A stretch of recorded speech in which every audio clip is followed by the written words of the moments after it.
आपण पाहताय महाधुरा। हे आहे गोकुळचं श्रीखंड, अगदी जिभेवर रेंगाळणार, जिभेवरच नाही तर मनावरही रेंगाळणार गोकुळ श्रीखंड, मनावर रेंगाळणार।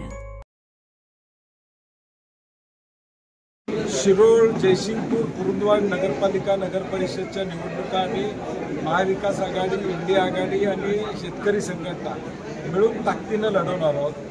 काही ठिकाणी पक्षावरच्या चिन्हावर लढवल्या जातील, काही ठिकाणी आघाडी म्हणून लढवल्या जातील। प्राथमिक बैठका आमच्या सर्व पक्षांच्या झालेल्या आहेत। उमेदवारी वाटपाचा अंतिम टप्प्यात आलेला आहे। नगराध्यक्षाचे नावं देखील अंतिम टप्प्यात आलेले आहेत। पुढच्या 3-4 दिवसामध्ये 16 तारखेपर्यंत फॉर्म भरायची मुदत आहे। तोपर्यंत आमचे तिन्ही शहरातले पॅनल जाहीर होतील।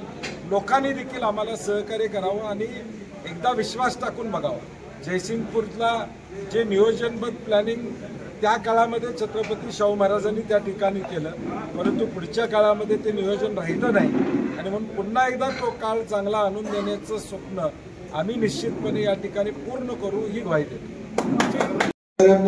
इच्छा नव्हती या निवडणुका घ्यायची, कारण की शिवला घरला बोलवले की काम होते।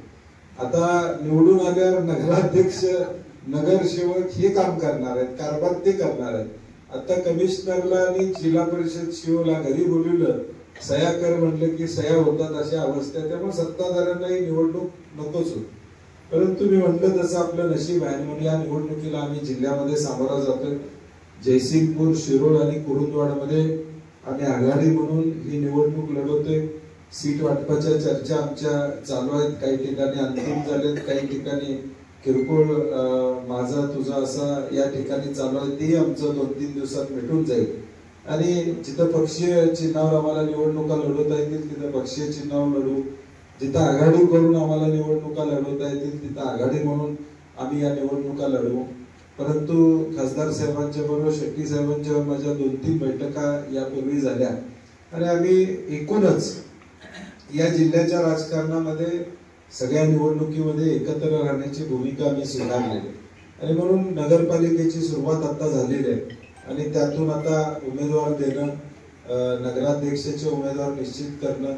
अनिल पृथ्वीराज यादव आहेत, अनिल यादव आहेत। शिरोळमध्ये आम्ही ताकदीनं सगळ्यांच्या सहकार्यानं निवडणूक तिथं लढवणार आहोत।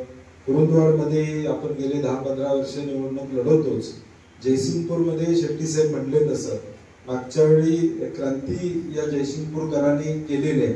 आता सुद्धा म्हणजे बिन आवाजाचा बॉम्ब फुटणार आहे, काय अडचण नाही। ते निश्चितपणे लोकांच्या मनामध्ये खतखत ही निश्चितपणे आहे आणि म्हणून एकूणच जे कारभार महाराष्ट्रामध्ये चाललेला आहे, आता मी परवा म्हटलं तसं या मंत्र्यांचे ऍफिडेव्हिट ज्यावेळी 2029च्या निवडणुकीला ज्यावेळी या ऍफिडेव्हिट सबमिट करतील निवडणुकीला उभारायला, त्यावेळी प्रत्येकाची प्रॉपर्टी 1000 पटीने वाढलेली दिसेल। कारण की आता भूखंड दररोज एक भूखंड यायला लागला आहे।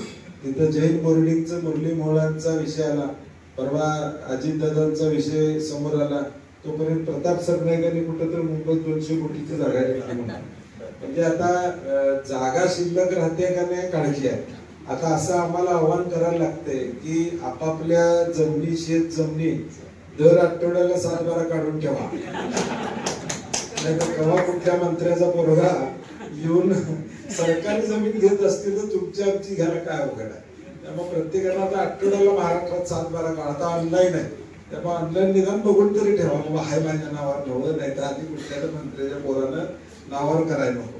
जी पुतळा समिती आहे ते पुतळा समिती आमच्या बरोबर आहे आणि पुतळा समितीच्या विचाराप्रमाणेच आम्ही त्याच्या पद्धतीनं पाठपुरावा करणार आहोत।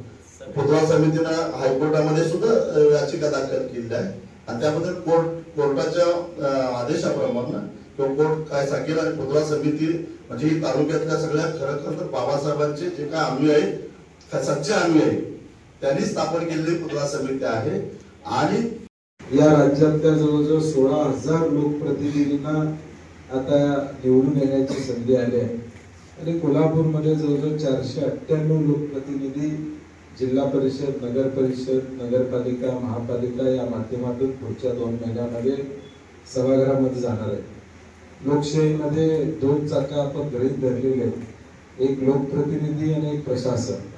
आणि गेल्या 5 वर्षामध्ये लोकशाहीतलं एक चाक हे नव्हतंच, आणि सत्तेत असणाऱ्यांनी 4 वर्ष या प्रशासनाच्यावर दबाव ठेवून मन मारेल तसा कारभार या राज्यामधल्या अनेक नगरपालिकांमध्ये केला.